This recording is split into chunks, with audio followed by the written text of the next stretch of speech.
Selamat sore, perkenalkan nama saya Nobita Sari, saya dari Prodi Kearsipan. Saya akan menjawab tugas sesi 1 saya dalam berbentuk video.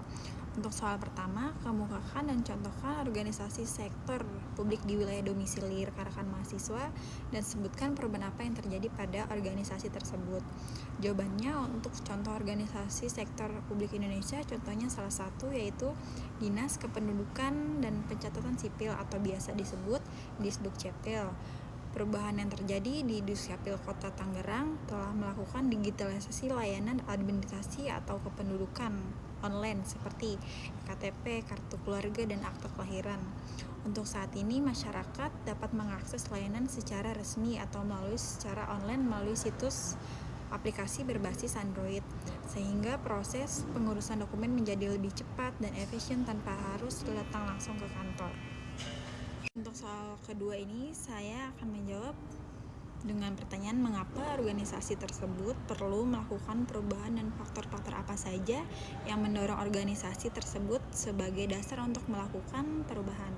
Untuk jawabannya, organisasi ini perlu melakukan perubahan karena satu, tuntutan masyarakat terhadap pelayanan publik yang cepat dan transparan meningkat seiringnya waktu dan perkembangan teknologi.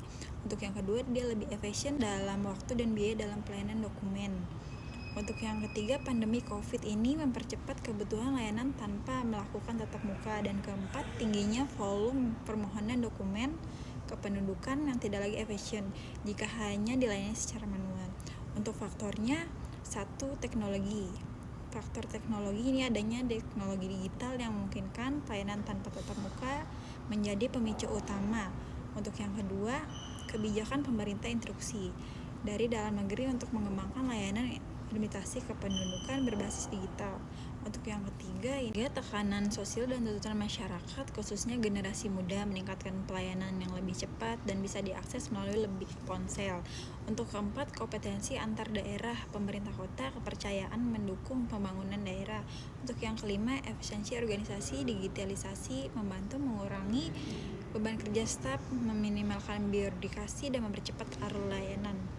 Untuk soal ketiga, model diagnosis yang mana yang cocok digunakan organisasi tersebut sebagai dasar untuk melakukan perubahan apa yang paling cocok digunakan. Untuk jawabannya yaitu model 7S McChesney, karena model ini cocok untuk menganalisis 7 elemen penting organisasi, yaitu yang pertama strategi, yang kedua staff, yang ketiga struktur, yang keempat sistem, yang kelima share value, dan yang keenam style, yang ketujuh skill. Dan yang paling cocok yaitu model Kruth-Lewin, karena model ini dianggap sederhana dan efektif, terdiri dari 3 tahap yaitu Unfraser, menyadarkan pentingnya perubahan digital, yang kedua itu ada Cheng, menerapkan sistem layanan online dan pelatihan pegawai, yang ketiga itu ada Refresh, menjadikan sistem baru sebagai standar tetap.